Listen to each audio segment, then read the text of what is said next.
Niagara waterfalls, one of the most famous natural wonders of the world. Over 40 million ആൾക്കാരാണ് ഒരു വർഷം ഈ ഒരു വാട്ടർഫോൾസ് കാണാൻ വേണ്ടി എത്തുന്നത്. ഈ കാണുന്ന ക്രൂസ് ഇല്ലേ, അതിൽ കയറാൻ വേണ്ടിയിട്ടാണ് നമ്മളിപ്പോൾ പോകാൻ പോണത്.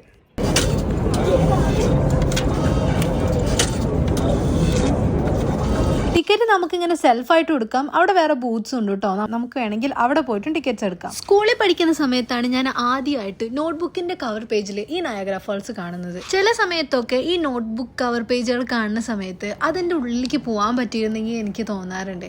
അതുപോലെ ഒന്നായിരുന്നു എനിക്ക് ഈ നയാഗ്ര വാട്ടർഫാൾസ് നേരിട്ട് എന്തെങ്കിലും കാണാൻ പറ്റണമെന്ന് ഞാൻ ഒരുപാട് ആഗ്രഹിച്ചിട്ടുണ്ട്. ഫൈനലി എനിക്കത് കാണാൻ പറ്റി.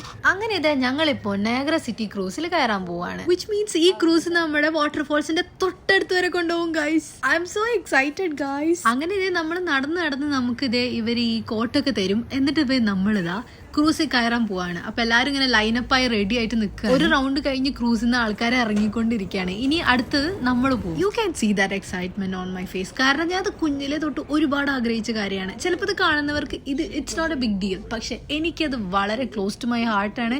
ഞാൻ ഒരുപാട് മാനിഫെസ്റ്റ് ചെയ്തൊരു കാര്യമാണ് ഞാൻ കാണാൻ പോകുന്നത്. നമ്മുടെ ക്രൂസ് സ്റ്റാർട്ട് ചെയ്തിട്ടുണ്ട്. അങ്ങനെ നമ്മളിങ്ങനെ മൂവ് ചെയ്യണേ. നമുക്ക് ബാക്ക്ഗ്രൗണ്ടിൽ ഈ ഫാൾസിന്റെ ഹിസ്റ്ററി അതുപോലെ തന്നെ സേഫ്റ്റി മെഷേഴ്സിന്റെ കാര്യങ്ങളൊക്കെ പറയുന്നുണ്ടായിരുന്നു. നമ്മളിപ്പോ ഈ കാണുന്ന ഭാഗം US സൈഡാണേ.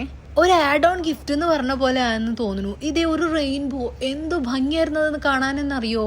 അങ്ങനെ നമ്മളിപ്പോൾ കാനഡ പാട്ടിലോട്ട് അപ്രോച്ച് ചെയ്തുകൊണ്ടിരിക്കുകയാണ്. നമ്മുടെ പാട്ടിലെ ഈ വാട്ടർഫാൾസിന് നമ്മൾ ഹോഴ്സ് ഷൂ ഫാൾസ് എന്നാ പറയുക. ഇനിയുള്ള ഷോർട്സ് ഒന്നും അത്ര ക്ലിയർ ആയിട്ട് കിട്ടിയിട്ടുണ്ടോ എന്ന് പോലും എനിക്കറിയില്ല. കാരണം ഈ വെള്ളം നമ്മുടെ മുഖത്തേക്ക് ഇങ്ങനെ തെറിച്ചുകൊണ്ടേ ഇരിക്കുകയായിരുന്നു. അപ്പോൾ ക്യാമറയും ഫോണും എല്ലാം നനഞ്ഞിട്ടുണ്ടായിരുന്നു. ഞാൻ ഈ ജേർണി എൻജോയ് ചെയ്തുകൊണ്ടിരിക്കുന്നതുകൊണ്ട് ഇത് ഫോണിൽ ഇതെല്ലാം ക്യാപ്ചർ ആയിട്ടുണ്ടോ എന്ന് പോലും എനിക്ക് ഒരു ഐഡിയ ഉണ്ടായിരുന്നില്ല. അടുത്തോട്ട് പോകുന്തോറും ഇത് ഒരു ഉൾക്കടലിലോട്ട് പോണ പോലത്തെ ഒരു ഫീലായിരുന്നു.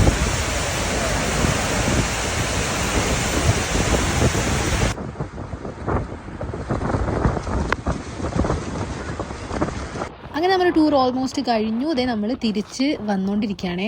ആ തിരിച്ച് വരുന്ന സമയമാകുമ്പോഴത്തേനും ലിറ്ററലി കൈയൊക്കെ മരവിച്ചുണ്ടായിരുന്നു. തൊടുമ്പോഴൊന്നും അറിയുന്ന പോലും ഉണ്ടായിരുന്നില്ല. നല്ല തണുപ്പുണ്ടായിരുന്നു. പ്രോപ്പർ സമ്മറിൽ വരികയാണെങ്കിൽ അത്ര തണുപ്പൊന്നും എന്തായാലും ഉണ്ടാവില്ല. പക്ഷെ നമുക്ക് നല്ല റഷ് ആയിരിക്കും ഇവിടെ. എന്തായാലും ഇതൊരു അടിപൊളി എക്സ്പീരിയൻസ് ആയിരുന്നു. അപ്പം ഇനി നമ്മുടെ ട്രിപ്പിന്റെ ബാക്കി വ്ളോഗ്സ് ആയിട്ട് ഞാൻ വരുന്നതായിരിക്കും. അതുവരെ ബൈ.